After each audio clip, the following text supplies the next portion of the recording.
السلام عليكم ورحمة الله.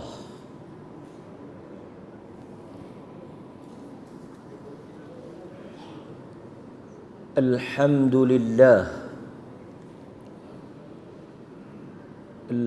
لله الذي أرسل رسوله بالهدى ودين الحق ليظهره على الدين كله ولو كره المشركون. أشهد أن لا إله إلا الله وحده لا شريك له، وأشهد أن سيدنا محمدا عبده ورسوله. اللهم صل وسلم وبارك على سيدنا محمد وعلى آله وأصحابه ومن تبعهم بإحسان إلى يوم الدين. أما بعد. Muslimin, muslimat, hadirin, hadirat, tuan-tuan dan puan-puan yang dirahmati oleh Allah Azza wa Jal, malam ini sekali lagi kita berpeluang direzekikan oleh Allah Subhanahu wa taala untuk menyambung perbincangan dan huraian berdasarkan apa yang disebut dan disusun oleh Al-Imam Al-Qurtubi rahimahullahu ta'ala. Hadirin mukminin, di dalam perbincangan berhubung dengan keimanan kepada kematian dan kebangkitan semula pada hari akhirat esok, di antara perkara yang disebut dan dibincangkan oleh Al-Imam Al-Qurtubi ialah bab pada menyatakan tentang saksi-saksi syuhada yang akan dipanggil oleh Allah untuk menjadi saksi di atas apa yang dilakukan oleh kita ketika hidup di atas muka bumi. Apabila kita membaca Al-Quran, kita mendapati di sana Allah Subhanahu wa ta'ala menyatakan beberapa makhluk yang akan menjadi saksi, sama ada membela kita, mempertahankan kita, atau saksi yang akan mendakwa dan menuduh kita di hadapan Allah Subhanahu wa ta'ala. Di antara saksi syahid yang disebut di dalam Al-Quran, pertama, malaikat, malaikah. Malaikat akan dipanggil, bahkan di dalam Al-Quran dia akan bersama-sama dengan kita, membawa dan mengiringi kita menghadap Allah Azza wa Jal, dan dia akan menceritakan segala apa yang dia lihat kita lakukan di dunia ini. Dan tentulah tidak ada perbuatan, perkataan yang kita lakukan ataupun yang kita ucapkan yang tidak dicatatkan di sisi malaikat. Ma yalfidhu min qaul illa ladaihi raqibun atid. Quran menyatakan dalam surah Qaf, tidak ada suatu perkataan yang keluar daripada mulut kamu, yang kamu cakapkan, yang kamu ucapkan, yang kamu yang kamu berkata-kata dengannya, yalfidh, lafaz,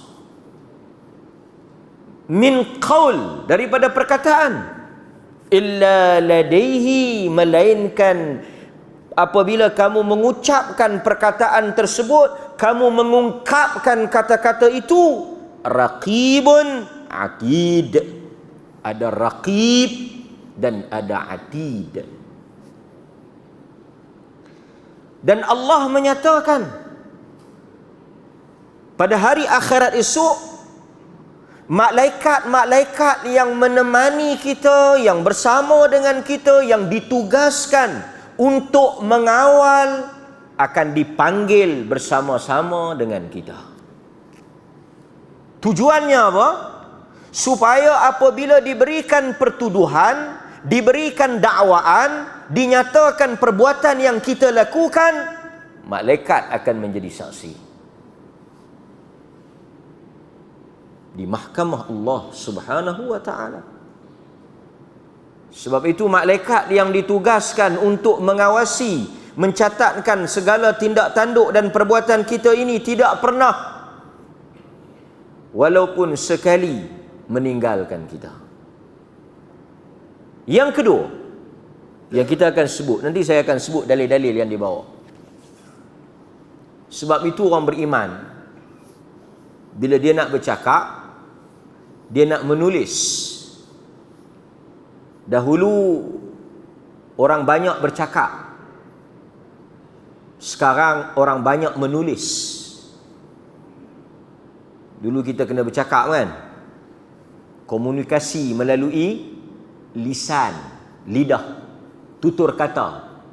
Sekarang orang tak bersembang dah, orang tak bercakap, kurang berkomunikasi secara berbicara ni, tetapi orang banyak menulis.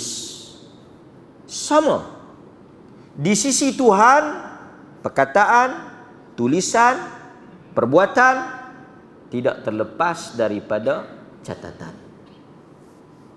Yang kedua, Allah menyatakan di dalam Al-Quran, saksi yang akan bercakap, menyaksikan, apabila disoal, dia akan memberikan keterangan. Saksi ini orang yang memberikan keterangan.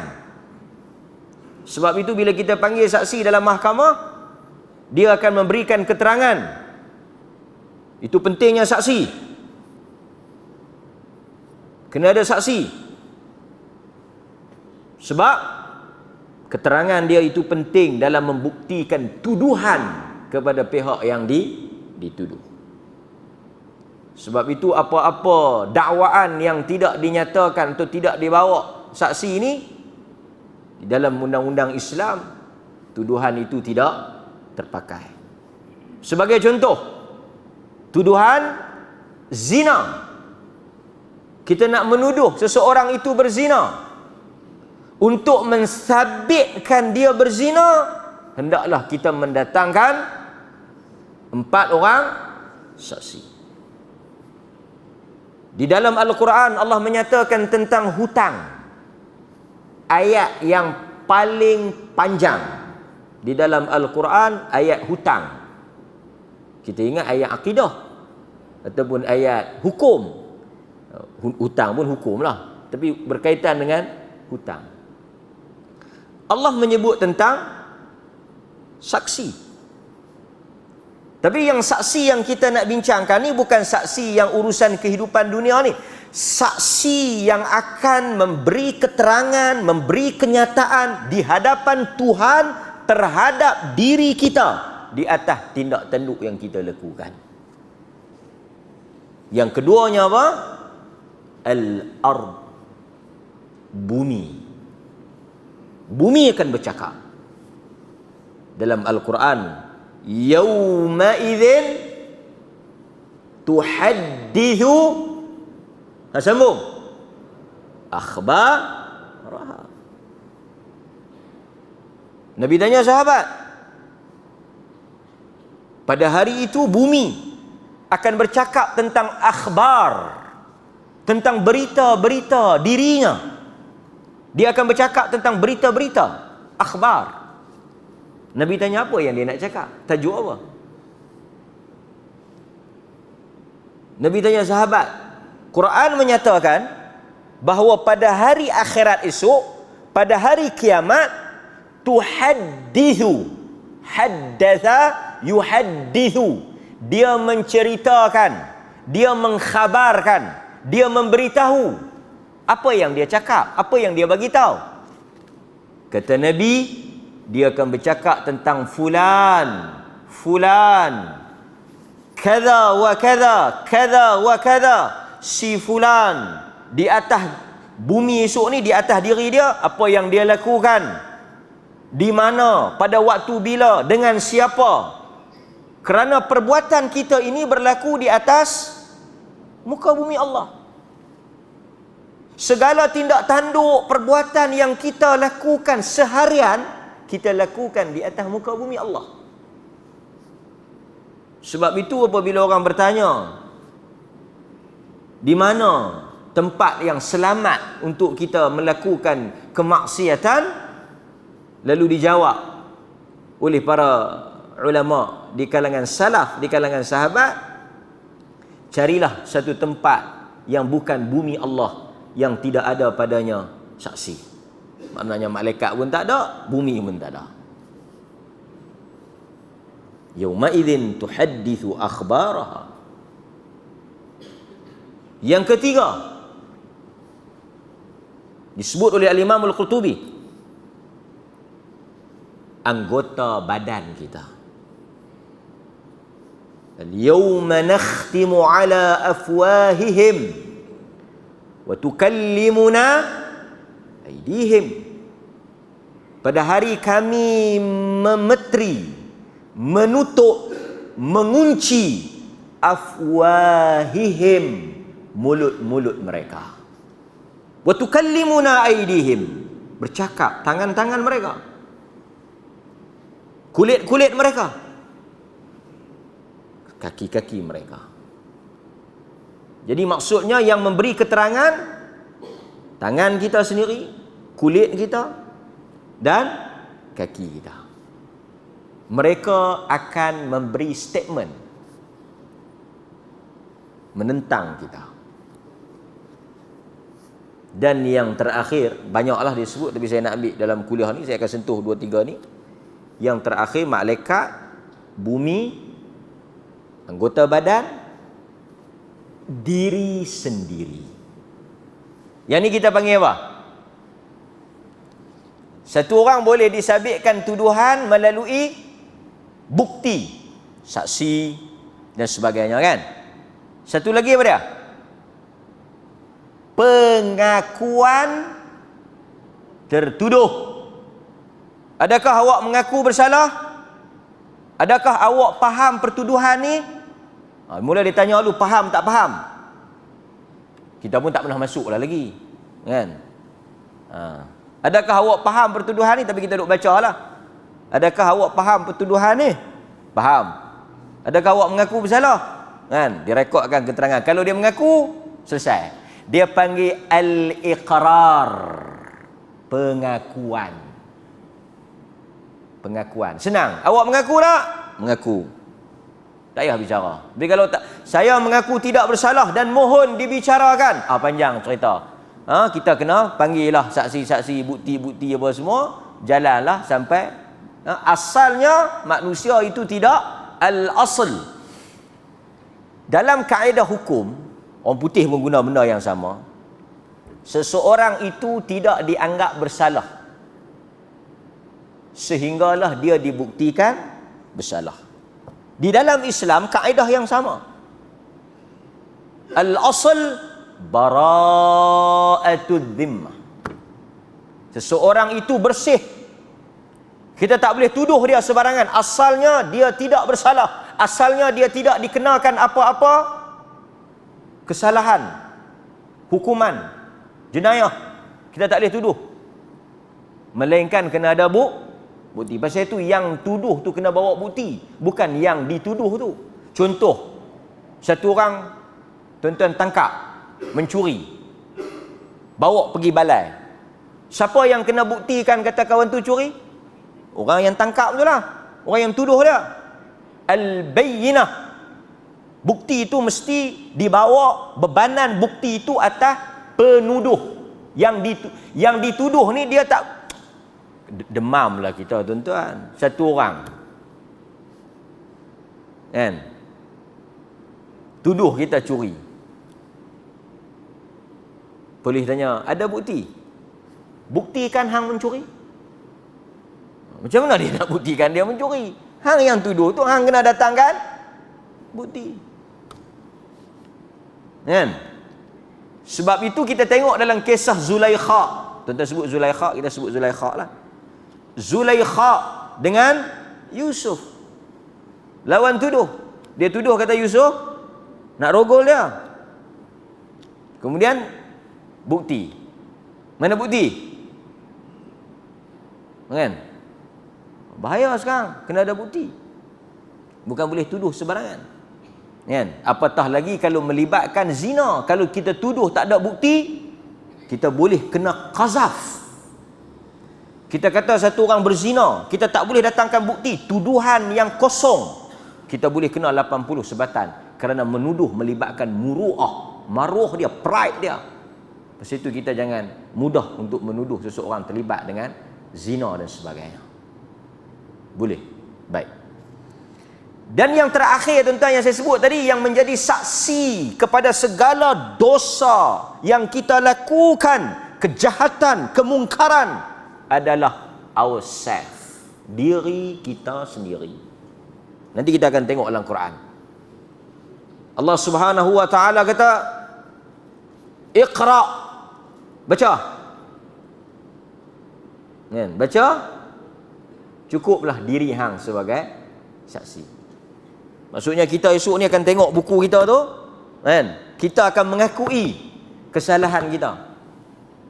Tapi tuan-tuan, di dalam Al-Quran Allah menyatakan pada hari tersebut manusia-manusia yang apabila dituduh kepada mereka, mereka berdalih. Mereka berdalih. Mereka ada alasan. Hebat. Di hadapan Tuhan mereka ada alasan. Alasan dia apa? Alasan mereka ialah menuding jari kepada orang lain. Menuding jari. Maksudnya bukan saya, dia yang ajak saya. Dia yang suruh saya. Kalau tidak kerana dia, saya tak akan ikut. Saya tak akan jadi macam ni. Nampak tuan? Di akhirat esok, bukan di dunia. Bukan di dunia saja, di akhirat esok. Pasal itu tuan-tuan, kita jangan taklid buta. Jangan ikut sembrono. Kena ada ilmu, kena ada pengetahuan. Alasan ikut orang ni tak pakai. Pasal kita boleh memilih. Tuan-tuan tak boleh kata hang bunca. Dah hang tahu siapa suruh hang ikut. Nampak? Kan? Seperti kata Piramli, betul tak? Dah kan? Penyamun jual, penyangak. Dah kamu tahu semua dia muka pembohong. Yang kamu cerdik-cerdik ni pi percaya apa-apa. Dia dah abang lah. Yang hampa cerdik dah tengok muka penyamun tu, pembohong tu, yang hampa pi percaya apa-apa. Lah kali hampa kena jual. Pasal apa mereka kena jual? Pasal mereka terlalu cerdik. Bukan salah dia. Bila dia kata bukan salah dia. Hampa yang pisain, hampa yang setuju. Jangan marah. Kan? Dia dah bagi tahu, boleh kahwin tapi jangan marah. Hampa yang setuju, artinya hampa yang bodoh. Sebab itu orang yang kena scam ni, kita simpatilah, kita simpati. Orang yang join skim Pak Mantelo, orang yang kena scam duit ni, orang yang masuk pelaburan yang kena bohong puluh-puluh ribu ni, kita bersimpati. Mudah-mudahan Allah menggantikan dengan yang lebih baik. Tetapi kita tak boleh menafikan kejadian itu disumbang oleh ketamakan dan kebodohan kita sendiri. Betul tak? Ha? Pukau cerita lain, ataupun cek akaun apa ni, duit tak ada, yang tu cerita lain, yang tu beyond control, orang putih kata luar daripada kawalan. Ni yang baca-baca dalam telefon ni, baca, oi bagi 100 dapat 1 juta, tak tekan. Sila masukkan nombor akaun, tak tekan. Sila masukkan IC, tak tekan. Sila kata setuju, tak. Sila sign. Tengok-tengok kena bohong. Qiyau lah tak berlagu. Orang utara kata qiyau tepi guri. Polis tanya macam mana dia boleh ambil duit cik? Macam mana dia tahu nombor akaun? Macam mana dia tahu nombor IC? Macam mana dia tahu nombor telefon? Macam mana dia tahu cik ada duit dalam Maybank? Saya yang habaq. Elok. Sebab itu di dalam Al-Quran Allah menyatakan pada hari akhirat esok manusia akan menyalahkan syaitan. Manusia akan menyalahkan pemimpin kubara. Kubara ni pemimpin mereka. Mereka lah yang menyebabkan kami sesat. Mereka lah yang mengajak kami kepada jalan kesesatan ini. Kami hanya pengikut, follower. Follower ni kena beringat sikit. Anak-anak murid ni kena beringat sikit. Jangan duk taksub pelik sangat. Benda lain dia boleh cerdik, benda tu hampa boleh ikut buta tuli. Nonsense. Kita diberikan akal. Kita boleh berfikir, kita boleh menimbang baik dan buruk, kita boleh menilai hitam dan putih. Kenapa kita tak boleh buat keputusan?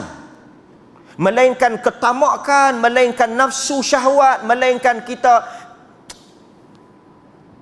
salah diri kita. Sebab itu Allah Azza wa Jal dia menegakkan undang-undang mahkamah dia untuk menunjukkan bahawa apa yang dia akan hukum kita ini di atas kesalahan kita sendiri. Jangan blame orang lain. Jangan troubleshoot. Jangan duk pergi tembak orang lain. Hang yang buat, hang tanggung. Maka Allah menjadikan diri kita bersaksi di atas perbuatan kita. Ini kira saksi yang tak ada pertikaian lah. Satu orang mengaku habis meta. Kalau orang lain kata, orang lain reka, tu cerita lain. Saksi ni mungkin dia boleh reka. Saksi ni mungkin dia boleh dibayar 25%. Saksi ni mungkin orang boleh upah. Kan? Macam-macam saksi ni. Saksi ni bukan semuanya bercakap betul. Saya bercakap betul dan tidak ada yang betul melainkan betul semua, kan, dalam cerita Piramli tu. Kan? Saksi dunia. Tetapi tuan-tuan, kalau dia yang mengaku, pengakuan dia, penyaksian dia, itu lebih kuat. Baik. Hadirin mukminin. Jadi itu antara saksi-saksi yang akan saya bahas dalam kuliah kita pada malam ini. Kerana ini semua mengingatkan diri kita bahawa kita tidak boleh terlepas daripada pengadilan Tuhan.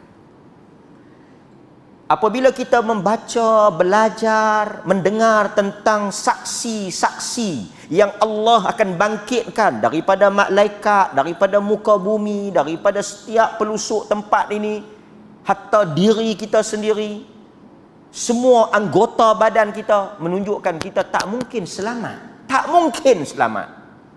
Sebab itu Nabi kata, man husiba uzziba. Sesiapa sahaja yang Tuhan periksa amalan dia di akhirat esok, confirm dia akan kena azab. Siapa sahaja yang Tuhan buka buku dia, Tuhan hisap amalan dia, Tuhan periksa perbuatan dia, uzziba, confirm dia kena. Tak banyak, sikit. Tak mungkin terlepas. Ini yang dikatakan alaisallahu bi ahkamil hakimin. Bala. Kan tuan-tuan duk baca? Walaupun tak ada keterangan nampak, tak apalah. Baik. So kita sambung. Dalil yang pertama yang kita sebut tadi, malaikat. Tuan-tuan boleh balik seperti mana yang dibawa oleh Al-Imam Al-Qurtubi rahimahullah. Al-Qurtubi bawa dalil ni. Ada dalam Tazkirah, buku yang dia tulis, yang kita baca ni. Surah Qaf. Surah Qaf. Qaf. Surah Qaf ayat 21. Waja'at kullu nafsin ma'aha sa'iqun wa syahid. Ada dua, sa'iq dengan syahid. Surah Qaf ayat 21. Allah Azza wa Jal sebut, dia kata waja'at, dan pada hari itu ja'at, telah datang, kullu nafsin, pada hari itu setiap manusia akan datang menghadap Allah, akan dipanggil menghadap Allah, bertemu dengan Allah, berhadapan dengan Allah. Ma'aha, bersama dengan setiap manusia itu, sa'iqun, ada malaikat yang akan guide dia. Sa'iq, driver. Sa'iq, driver. Maksudnya ada satu malaikat yang akan sebahagian tulisan atau tafsiran, dia kata kita cuba bayangkan macam mana seseorang itu dibawa ke mahkamah. Seseorang itu dibawa ke mahkamah, dia ada apa? Dia ada polis yang akan guide dia. Polis yang akan heret dia pergi. So ada malaikat yang bertindak sebagai sa'iqun, heret kita pergi. Takut kita lari, heret kita pergi. Nak bawa pergi bertemu dengan mahkamah Allah, pengadilan dan perhitungan Allah. Pasal itu dinamakan yaumul hisab, yaumul jaza, hari di mana manusia akan dihitung. Satu malaikat yang akan bertindak sebagai sa'iq, pemandu, pengiring, dibawa, diheret mai. Yang kedua, syahid, malaikat yang akan bertindak sebagai witness, saksi. So setiap kita ni ada malaikat. Malaikat mana yang akan jadi saksi? Malaikat yang memang bersama dengan kita sejak daripada kita lahir. Kan kita ada malaikat, malaikat yang ada bersama dengan kita. Tuan-tuan semua baca dalam nas, kalau kita tengok kan, di dalam Al-Quran Allah Azza wa Jal menyebut, yang pertama, malaikat ni dia ada yang memang tugas dia duduk dengan kita. Every time, everywhere, anywhere, dia semua dia ada. Yang pertama saya dah sebut, siapa yang ikuti kelas kita mungkin dah dapat maklumat. Mu'aqibat, yakni malaikat yang bertindak sebagai bodyguard, pengawal keselamatan, pelindung. Dia senantiasa berada di depan, belakang, kiri dan kanan. Tuan-tuan boleh rujuk dalam surah Ar-Ra'du ayat 11. Surah Ar-Ra'du ayat 11. Nampak? Jadi malaikat yang berada dengan kita, tugas dia apa? Menjaga kita. So dia akan ada sampai bila ni? Sampai kita mati. Yang kedua, malaikat yang senantiasa berada dengan kita ketika mana kita berada di alam rahim. Yang ni ketika kita dalam kandungan ibu kita, dalam penciptaan kita. Seperti mana dalam hadis Bukhari, Allah Subhanahu wa taala menyebut daripada Anas bin Malik, Nabi SAW bersabda, "Wakkalallahu birrahim malakan." Allah menghantar satu malaikat untuk berdamping dengan manusia ketika dia berada di dalam rahim. Fayaqul, "Ay Rabb, nutfatun." Lalu malaikat ini berkata, "Ya Allah, nutfah." Dia cerita kata nutfah, benih air mani. Ay Rabb, alaqah, kemudian dia jadi darah. Mudghah, kemudian dia jadi daging. Fa idza arada Allah an yaqdiya khalqaha qala ay Rabb, dzakarun am untha. Apabila dah nak jadi orang, malaikat tanya. Qala ay Rabb, dzakarun am untha, lelaki ke perempuan? Syaqiyun am sa'idun, Celaka ke bahagia? Kehidupan dia ni kehidupan yang bahagia ke kehidupan yang binasa? Fama ar-rizqa. Rezeki dia banyak mana? Malaikat nak tulis. Laki ke perempuan? Kehidupan dia celaka ke bahagia ke? Rezeki dia banyak mana? Apa kerja dia? Apa banyak mana? Semua. Ha? Fayuktabu kadzalik fi batni ummih, dan malaikat menulis segala-gala takdir itu ketika di dalam perut ibunya. Hadis Bukhari. Jadi malaikat ni telah mula bersama dengan kita, berdamping dengan kita sejak daripada proses kejadian kita lagi. Nutfah, alaqah, mudghah. Awal. Lepas tu malaikat tu mengiringi kita keluar. Dia jaga kita. Sebab itu manusia dipelihara oleh malaikat. Kemudian tuan-tuan, apa lagi yang disebut di dalam nas? Malaikat yang mencatatkan amalan dan juga perbuatan kita. Ini malaikat yang ketiga lah, yang duduk dengan kita. Malaikat lain tak ada. Israfil ada tugas dia, Israel ada tugas dia, Mikail ada tugas dia. Yang ni malaikat yang duduk dengan kita, yang bersama dengan kita, yang mengenali kita, yang mengetahui tindak tanduk kita, kerana dia berada dengan kita. Nampak tuan? Iaitu malaikat yang mana tuan-tuan boleh tengok dalam surah Al-Infitar. Surah Al-Infitar ayat 9, 10, 11, 12. Ini malaikat ni lah yang nak jadi saksi ni. Iaitu wa inna alaikum lahafizin kiraman katibin ya'lamuna ma taf'alun. Apa dia? Dan bagi manusia itu ada malaikat-malaikat yang bertugas mengawasi tindak tanduk mereka.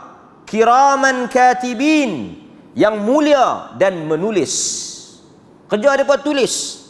Kiraman katibin, tulis. Yang paling penting apa dia? Ya'lamun. Ya'lamun, iaitu mereka mengetahui apa yang taf'alun, kamu lakukan. Ya'lamun, mereka mengetahui. Taf'alun, kamu melakukan. Nampak tak?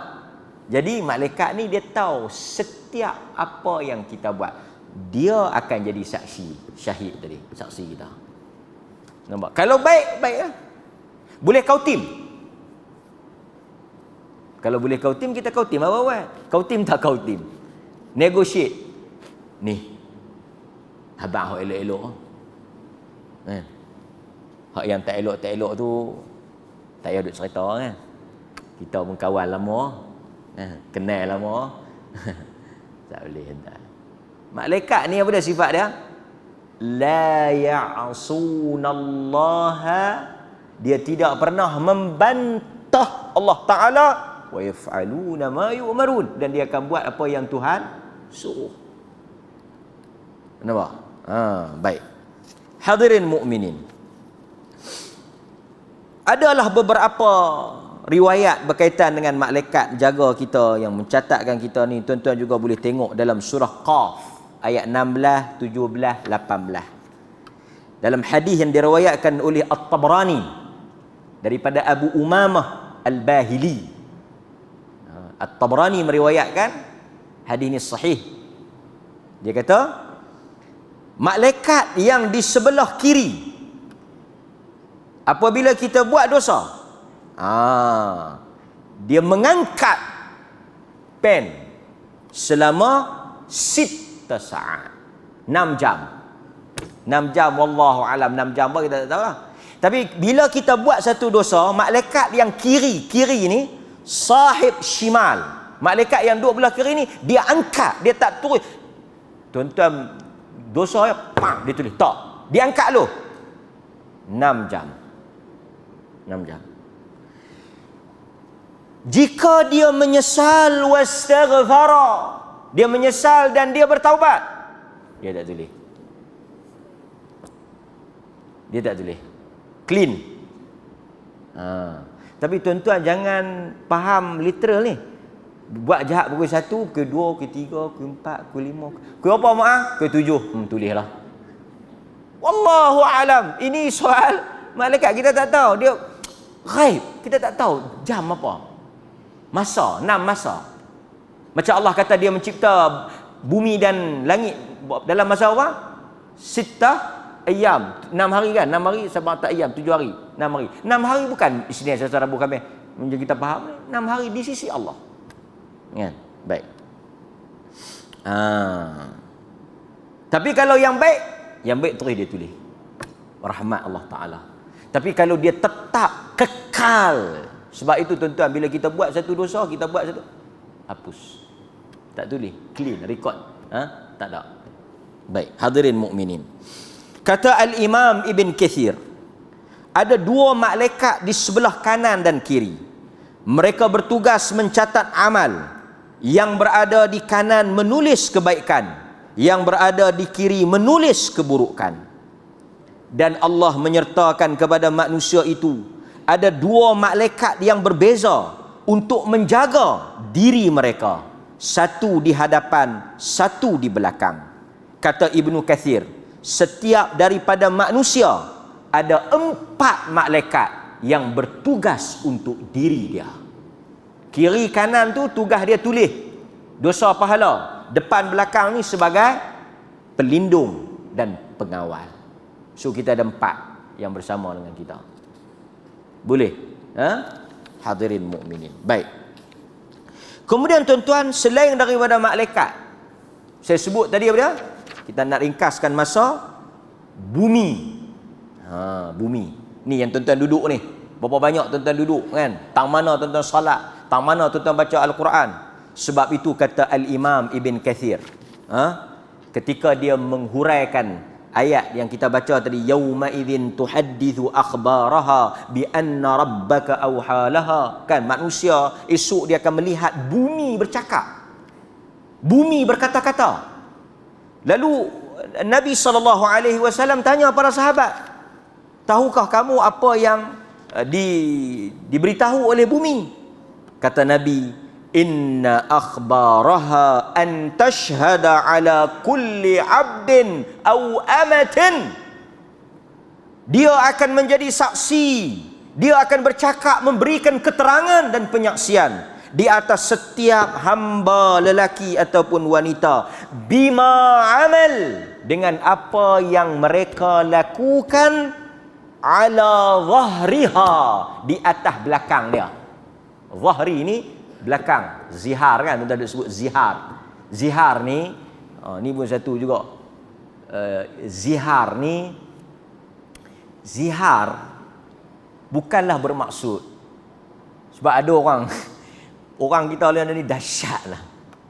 Contoh, tuan-tuan ada bini berjalan pi ke dapur, hang berjalan lah, lagu mak aku berjalan belakang tu, astagfirullahaladzim abang, cerai dah kita. Awak abang telah menziharkan saya. Pasal abang kata belakang saya lagu belakang mak saya, lagu belakang mak abang.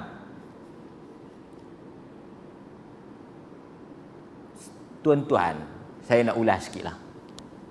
Kita lambat hukum ni, jangan laju. Bawa kereta laju tak apa, bawa motor laju tak apa, apa urusan berlaju tak apa, tapi dalam bab hukum jangan duk laju sangat. Zihar ni artinya apa?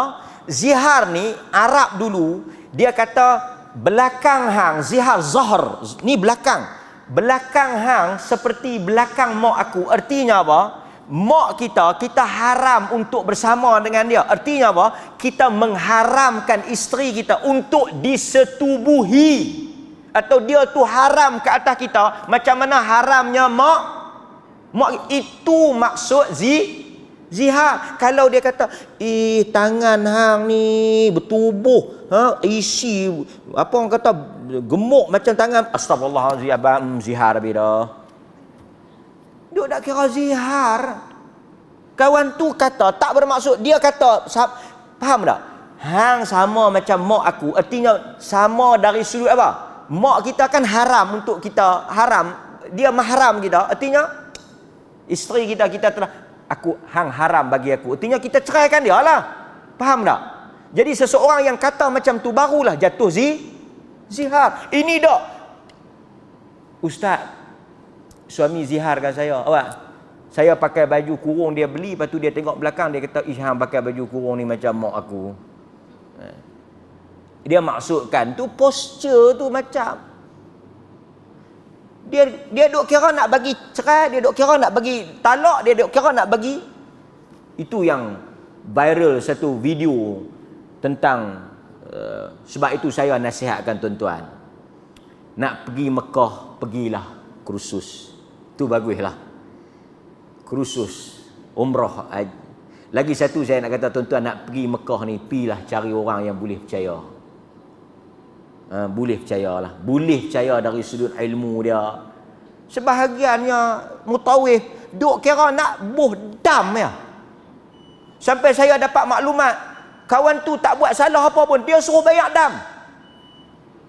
Dia kata, ada dam ustaz, dam apa ni? Dia kata macam ni. Dia kata makcik memang tak buat langgar pantang larang, tapi boleh jadi kod lah, adalah kod makcik langgar tak mana-mana. Jadi makcik bayar pilah dam ni. Dia macam, dam apa kita nak buh? Dam apa? Dia panggil dam hang nak muhung dia.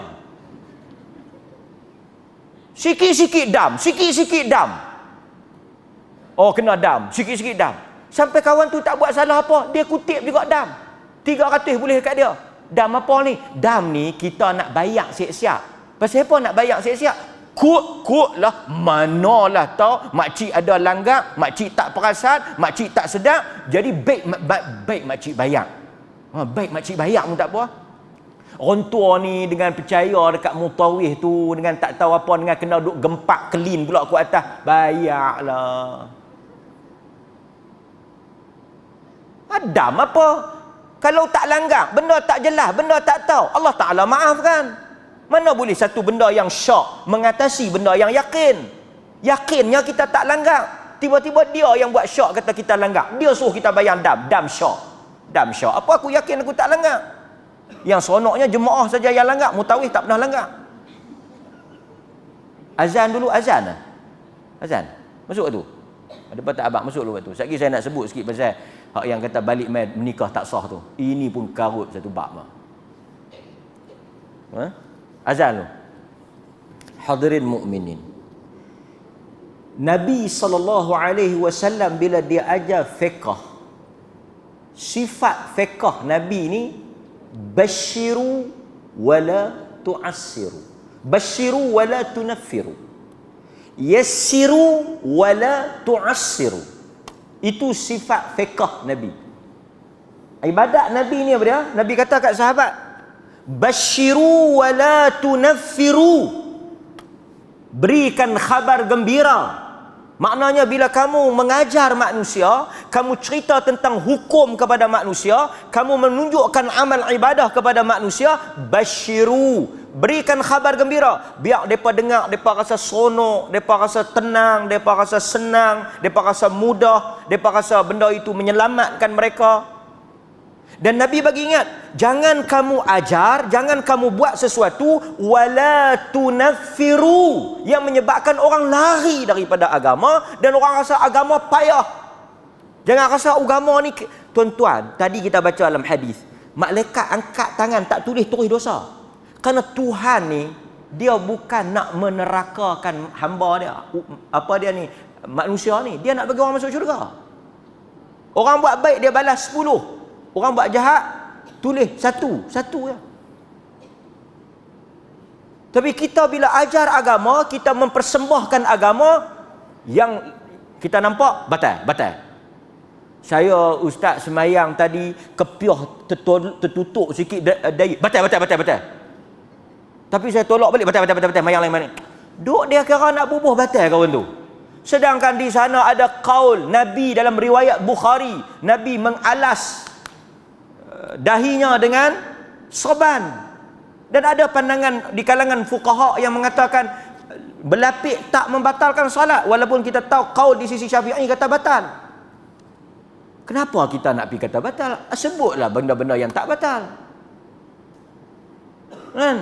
Orang pergi Mekah, khususnya pergi Mekah, walaupun kita faham Qaul, pandangan di kalangan mazhab Syafi'i kata batal sentuhan wanita wudu. Tapi kita ada pandangan qaul yang juga dalam ahli sunnah yang kata sentuh itu merujuk kepada bersetubuh. Jadi kalau sentuh tanpa syahwat, ada yang kata sentuh saja batal, ada yang kata sentuh dengan syahwat. Kalau dia sentuh tak ada karan tak batal, tapi kalau dia sentuh ada karan batal. Ada yang kata sentuh syahwat ke sentuh tak syahwat ke tak batal, sebab dia merujuk kepada aula, itu maksud aula mastumun nisa tu bersetubuh. Ada qaul banyak, semua tu qaul apa? Qaul mazhab ahlus sunnah. Jadi dalam bagi mudah, dia tak makcik macam mana nak pergi ambil wuduk ni, makcik susahlah kalau tertempuh nu sana tersentuh. Tak apalah makcik tak payah duk pergi ambil wuduk dah pasal ada pendapat kata tak batal, kan? Makcik jangan lebih-lebih ya, takat sentuh-sentuh tu tak apalah, kan? Sekali makcik sentuh tengok, kan, makcik sentuh Arab tu ke apa kan? Makcik ni tak batal. Tak batal ke ustaz? Alhamdulillah, senang makcik. Ada nak niat apa-apa ke nak pusing tujuh ni, makcik jangan niat kata nak pergi melancung, nak pergi berjalan, nak pergi duduk melewak tak tahu hala. Makcik pusing dengan niat tawaf tu boleh. Tak apa ke? Ada nak sebut atufu bil bait. Tak apalah makcik pusing tu kita tahulah Baitullah. Melainkan makcik pergi pusing nak cari jubah tu lain lah. Ajak fiqh-fiqh yang mudah. Orang tua tu nak hafal doa makan pun 3 kali nak ingat. Hang duk pergi suruh hafal doa Kaabah, doa nak tengok apa semua. Yang mana sebahagian riwayat-riwayat tu tak sahih. Sebahagian yang diajak tu kalau tanya mutawih, dia sendiri tak hafal doa tu. Dia pun masa nak ajak tengok buku. Pasal apa? Pasal dia nak jual buku. Makcik tak hafal, tak apa makcik beli buku saya jual. Kena ke dia juga. Hadirin mukminin. Pasal itu ada orang tanya, dia kata ustaz betul ke makan kurma ajwah ni? Betul dalam hadis sebut kurma ajwah. Tapi makcik ada duit tak? Makcik tak ada duit beli kurma hak yang ni hak murah boleh. Tak apalah makcik. Pasal Nabi makan kurma ajwah ni pasal zaman dia murah. Dan Nabi makan ada duit banyak, kan? Kita tahu balik rumah tak ada. Tak, tuan-tuan, Nabi balik rumah tanya isteri dia, ada apa tak kita nak makan? Isteri dia jawab tak ada. Tiba-tiba dia boleh pergi beli kurma hak yang 180 sekilo. Faham tak? Tuan-tuan faham tak? Rumah tak ada makan, tiba-tiba ada duit nak pergi beli kurma 180 sekilo. Ajwah kan 180 ke 200 sekilo. Artinya itu bukan maksud Nabi. Ini juga ni satu lagi, depa kata pegang tawaf, pegang Baitullah, pegang Kaabah. Apa dia ni, masuk dalam Kaabah. Kita tahu sebahagian fuqaha kata mensyaratkan kita nak tawaf mesti di luar Kaabah. Mesti di luar Kaabah. Pasal itu kita tak boleh tawaf dalam Hijr Ismail.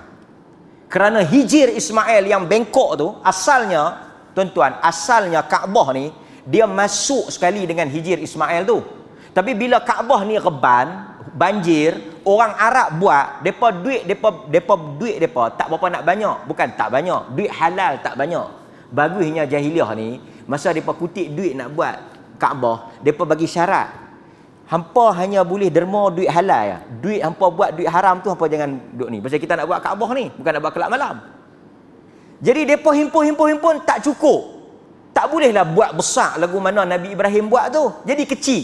Tak masuklah Hijr Ismail. Asalnya Hijr Ismail itu dalam Kaabah. Baca dalam sejarah. Kemudian bila Aisyah radhiyallahu anha kata dekat Nabi, aku nak salat dalam Kaabah, Nabi kata pergi salat dalam Hijr Ismail. Kerana itu juga salat dalam Kaabah. Pasal itu tuan-tuan tak nampak orang keras masuk. Tuan-tuan pun tak keras lah masuk. Lapang ni. Awak depa tak masuk kan? Apa depa ni? Tang ni tak ada orang, depa duk pikuk beramai dengan orang. Tuan-tuan pun keras. Itu tak batal. Tu pun kalau tuan-tuan tak tahu ada cerita panjang. Kalau tuan-tuan tak ada ruang untuk dimaafkan. Tiba-tiba dia kata okey, pegang Kaabah. Bila satu orang pegang Kaabah, artinya sebahagian badan, kita kena faham apa cerita dia tu. Bila kita pegang Kaabah, artinya sebahagian badan kita berada di dalam Kaabah. Jadi tak sahlah kerana kena tawaf tu kena luar Kaabah. Tapi bila kita pegang, kita duduk dalam Kaabah, tak sah. Nanti dulu. Tang tu pun ulama dah khilaf dah. Kan? Hatta dalam mazhab Syafi'i, khilaf ni dia ada dua. Satu khilaf di kalangan bainal mazahib. Khilaf di antara mazhab-mazhab. Mazhab Syafi'i, mazhab Hanbali, Maliki, Hanafi. Ni khilaf mazhab. Di dalam mazhab pun ada khilaf. Dalam mazhab Syafi'i pun ada khilaf. Pasal tu ada qaul azhar, qaul zahir, qaul yang asah, qaul sahih. Ada khilaf, ada dua qaul. Ada dua qaul. Qaul jadid, qaul qadim. Banyak. Maksudnya dalam mazhab Syafi'i sendiri pun ada khilaf. Di dalam mazhab Syafi'i sendiri, dia kata kalau tangan pegang, tangan masuk sikit, tangan pegang kira masuk sikit, 10% masuk, 90% duduk luar, kita kira luar lah. Jadi bila kita, melainkan dia tawaf, separuh badan dia duduk dalam Kaabah, kepala aja duduk luar. Boleh imagine? Kepala saja duduk luar, badan dia gitu. Yang tu kira duduk dalam. Tapi kalau separuh duduk, dia pegang tu, sikit masuk, luar, dia kira luar tu lebih, luar kira duduk luar lah. Pasal apa hang tak pergi terang hak tu? Ustaz, saya tersentuh sikit tadi. Arak mana tertolak, saya pun terpegang kat bawah. Batal pakcik. Lepas tu, dam 300. Dam saja. Kawan tu lepas ni aku tak mau tanya, biar pi silap pi. Awak kan? Aku tak mau tanya. Aku tanya saja 300. Ni sebahagian mutawih ni. Kaki cari duit ni. Bukan kita pun mutawih, kita tahu. Dia kan nak buat duit. Makcik tanya, Ustaz, depa duk jual kurma nu boleh beli ke di bawah tu? Boleh makcik, tapi kurma ni dia ada dua makcik. Ada yang dalam kebun tanah halal, ada yang kebun tanah haram. Oh, saya ingat tanah halal ke tanah haram, kurma tu halal makanlah. Oh tu kau Ustaz, tapi waktu murah sikit. Murah lah tanah halal, makcik nak biar tanah halal. Lepas tu nak cari mana tanah haram? Payah makcik nak cari tanah haram, payah. Kita boleh kan tahu ni tanah haram yang mana ni banyak tanah halal dia pergi mengaku tanah haram, payah makcik. Makcik tu dah putus asa dah kelam mata dah, tak boleh lah aku makan kurma tanah haram. Tapi makcik,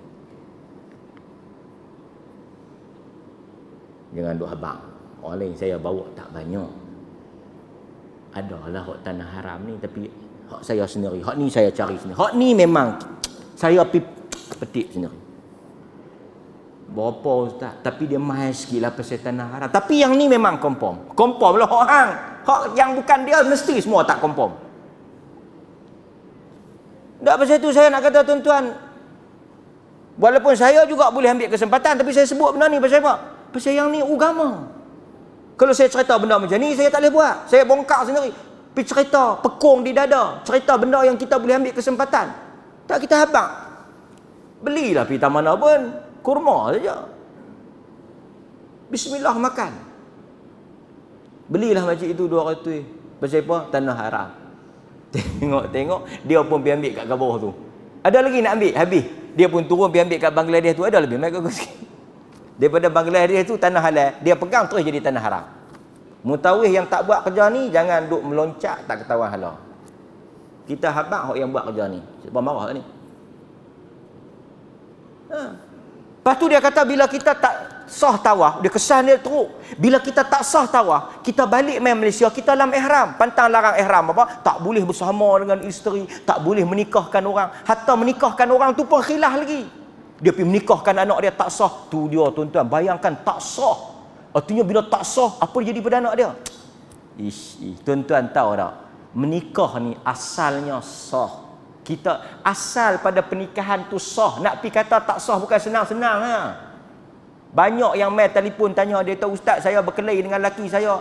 Berkelahi. Banyak duk tanya berkelahi. Berkelahi tu siapa yang telefon ni? Dia kata kami tak perasan lah masa kami berkelahi tu ada tak dia sebut bercerai ke tak apa semua. Tak lah, tak bercerai lah. Cerai apa lah, laki 75, perempuan 68. Kalau saya habaq nak bercerai, jenuh nak kira iddah. Nak berjalan pun tak larat nak bercerai apa. Oh betul tak bercerai Ustaz Noh, kami berkelahi ni. Pakcik dia pun lupa-lupa ingat dia sebut. Tak tahu cerai tak cerai. Dia sebut cermai tu. Wabak lagu tu bagi orang dengar, orang rasa tenang, orang rasa seronok. Syokkah kita membatalkan amalan orang? Puasa dulu. Ustaz, saya korek tak hidung. Astagfirullah, batal. Setengah ada makcik, dia pergi Mekah. Dia duduk macam tak selesa tau. Dia duduk tak selesa. Saya tanya apa sebab makcik duduk tak selesa, duduk oah. Dia kata gatal. Awak tak garu. Dah gatal garu lah. Dia kata ustaz abang kalau garu guguk rambut kan. Guguk rambut dam. Astagfirullahaladzim. Pilihlah mutawih yang ketahuan sikit. Kawan garu gatal. Orang rambut orang perempuan, bila tuan-tuan rambut orang perempuan ni jenis guguk. Pasal tu ada shampoo tak bagi guguk. Jadi kalau orang perempuan ni pergi buang tudung, buang tudung confirm ada. Allah, berapa ekor ni? Seekor, 2 ekor, 3 ekor, 4 ekor. Tak ada balik Malaysia, duduk tepi masjid, sedekah. Nak bayar dam. Fiqh. Nabi bagi tahu. Nabi kata yassiru wala tu'assiru. Apabila kamu ajar kepada manusia, ajar yang mudah. Jangan menyusahkan orang. Ni pi dua habaq tak sah. Sedangkan tuan-tuan, kalaulah kata contoh satu orang menikah dalam keadaan dia tak jelas. Ni kita kira tak jelas. Dia tak tahu kata kawan tu adik-beradik susuan, dia tak tahu kata adik-beradik kandung, tak jelas. Dia tak jatuh zina. Dia jatuh dalam dia panggil syubhah. Syubhah dia pun tak berdosa. Anak-anak tu boleh dinasabkan, tak ada masalah. Kerana mereka tak tahu dan Allah Taala memaafkan sesuatu yang di luar kawalan kita. Benda 7-8 tahun dulu kan? 7-8 tahun dulu, lepas tu pakcik betul-betul ke pakcik confirm yakin ke pakcik pegang Kaabah? Pakcik pun lupa-lupa ingat pegang ke tak tahu. Ingat ke tak tahu. Kira tak pegang lah. Kita seronok pegang lah tu. Saya pegang ya, mesti pegang kan. Dia nak bagi kawan tu, dia nak puas hati suruh kawan tu kata pegang. Lepas tu dia kata, pegang kot. Berapa dah anak nikah? 6. Suruh dia menikah lagi. Apa? Viral. Dan yang saya pelik pula orang kita ni, dia tengok video, dia tak tahu siapa dia cakap, dia tak tahu apa hujah, dia pergi percaya terus. Ini satu. Saya nak kena jawab pasal benda mengarut macam ni memalukan agama dan menyebabkan orang rasa agama ni sesuatu yang menyusahkan dan agama yang sesuatu yang orang kata apa? Membebankan. Baik. So dalam hadis ni Nabi SAW, kita habis sikit yang bumi jadi saksi ni. Lepas tu kita stop. Dalam ayat ni Allah Taala kata bumi akan menjadi saksi di atas apa yang kita lakukan. Ada hadis riwayat Imam Muslim. Pasal itu tuan-tuan bila tuan-tuan nak buat ibadat, tuan-tuan buat jangan setempat. Tuan-tuan buat di masjid sikit, balik buat di rumah sikit. Tuan-tuan pergi rata-rata lah. Pasal kita nak bagi banyak saksi Dalam hadis yang diriwayatkan oleh Imam Muslim daripada Jabir bin Abdullah, "Idza qada ahadukum as-salah fi masjidihi falyaj'al li baitihi nasiban min salatihi fa inna Allah ja'ilun fi baitihi min salatihi khaira." Hadis Muslim. Hadis Muslim. Apabila salah seorang daripada kamu menyelesaikan salatnya di masjid, maka hendaklah dia balik pergi di rumah dia, dia semayanglah pula sunat tu di rumah dia. Nabi kata falyaj'al li baitihi nasiban. Jangan semua sapu di masjid. Mayang fardu di masjid, balik pergi mayang rumah sunat di rumah. Bedak-bedak nasiban, bagi ada bahagian masjid dan bagi ada bahagian rumah. Yang Nabi kata fardu di masjid, sunat di rumah. Orang kita fardu di rumah, sunat di masjid. Bila? 2. Tarawih dengan raya. Dia mayang Isyak wajib di rumah, dia mayang tarawih di masjid. Waktu sunat. Dia mayang subuh di rumah, dia mayang raya di masjid. Yang Nabi kata wajib di masjid. Kan? Kerana apa? Kerana Allah akan menjadikan salat yang kamu lakukan di rumah itu kerahmatan dan kebaikan untuk rumah tersebut. Kita kena semayang juga. Di rumah kena ada juga semayang sunat. Kena ada juga. Baik. Kemudian tuan-tuan dalam hadis yang pasal itu dalam hadis yang lain kita dianjurkan untuk jangan salat terus. Bila kita bagi salam, kita bangkit, kita semayang terus. Sunat tanpa kita putuskan. Nabi kata natakallam am nakhrush. Natakallam am nakhrush. Kita cakap ataupun kita keluar. Artinya assalamualaikum warahmatullahi, kita cakap sikit ataupun kita bergerak, berpindah. Kerana apa? Kerana itu memutuskan antara dua salat, itu sunnah, dan yang satu lagi kita memperbanyakkan tempat sujud. Akhirnya saya nak quote kata Ibnul Qayyim. Saya nak petik kata Ibnul Qayyim, dia kata apa? Inna fi dawamidh dzikr fit tariqa wal baits wal hadar was safar wal baqa' takthiran li syuhudil 'abd yaumal qiyamah fa innal buq'ah wad dar wal jabal wal ard tashhadu lidh-dhakiri yaumal qiyamah. Sangat cantik. Dia kata orang yang senantiasa berzikir, sama ada fit tariqah, di jalan-jalan. Pasal itu tuan-tuan, satu orang bila lepas salat assalamualaikum warahmatullahi, tak disyaratkan untuk dia zikir di tempat dia salat. Bukan syarat. Maksudnya tuan-tuan lepas bagi salam, tuan-tuan bangkit. Sambil jalan tu tuan-tuan boleh zikir astagfirullah, astagfirullah, astagfirullah, Allahumma anta salam wa minkas salam. Fit tariq wal bait. Ibnul Qayyim kata orang yang duk berzikir di jalan-jalan, duk berzikir di rumah, duk berzikir ketika di kampung, ketika musafir, wal baqa fi ayyi makan, di mana-mana tempat dia berzikir, pergi kedai makan dia berzikir, pergi pejabat dia berzikir, rata tempat dia berzikir. Bagus kata Ibnul Qayyim, bagus. Ini adalah satu perbuatan yang baik. Kerana apa? Kerana kata dia takthiran li syuhudil 'abd, kerana dia memperbanyakkan saksi untuk diri dia. Pejabat saksi dia, kedai makan saksi dia, apa lagi, hospital saksi dia, rata tempat dia masuk, dia pergi berkemah di hutan, dia pergi khabat gunung, tuan-tuan, khabat gunung berzikir, gunung jadi saksi. Itu dia sebut,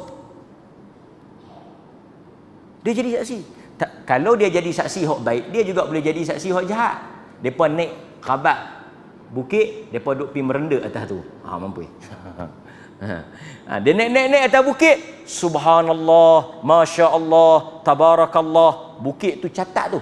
Bukit tu dengar, bukit tu catat. Esok aku nak habaq ke Allah Taala, dia naik pukul 9, dia khabat atas aku, dia naik, dia sebut masya-Allah, tabarakallah. Aku akan saksi esok. Masya-Allah. Tuan-tuan, kan pasal itu saya duk jumpa ni orang-orang yang duk jogging-jogging ni, masa duk jogging tu subhanallah, alhamdulillah. Kan, batu-batu kiri kanan, pokok-pokok semua jadi saksi. Nampak? Cuma bahaya kalau tuan-tuan jogging seorang-seorang, kan, tiba-tiba bagus duk berzikir, tengok-tengok tak ada orang. Itu keramat, itu dia panggil keramat, pokok teguk tuan-tuan. Dia tahu ustaz, ada orang habaq saya berzikir pelan sikit, kan, apa dia ni, apa anak saya duk apal, anak saya tinggal ada seorang di rumah, dia duk apal juz amma, dia nak masuk pertandingan tu, dia apal di belakang, di dekat dapur Tata ada orang, dia dengar suruh dia diam, dia abang agama dia tu dia dengar tu, mak dia kata macam mana, dia lari pergi depan. Pandai juga kan, dia lari pergi depan, tapi sahih yang bunyi tu setan, pasal tak suka dengar Quran. Tuan-tuan jangan takut pula. Lagi kalau dengar macam tu, tuan-tuan jangan berhenti. Dia tu saya baru nak baca, dengar-dengar. Lepas tu, saya berhenti terus. Elok. Pasal apa? Kalau saya baca, lagi sakan dia tegur. Ini karut. Kata Ibnul Qayyim. Dia kata apa? Dia kata, takthiran li syuhudil 'abd yaumal qiyamah. Fa innal buq'ah. Kerana setiap tempat yang kita pi tu, waddar, rumah, wal jabal, bukit, wal ard, semua tempat lah, tashhadu, akan menjadi saksi di atas apa yang kita buat. Jadi tuan-tuan hadirin mukminin, mudah-mudahan sebahagian daripada tempat yang pernah kita berdiri melakukan ibadah padanya, dia akan bersama dengan kita di hari kiamat.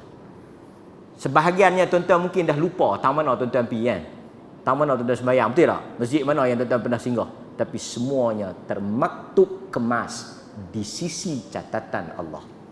Aqulu ma sami'tum astaghfirullahal azim li wa lakum wa billahi taufiq wal hidayah. Assalamu alaikum warahmatullahi wabarakatuh.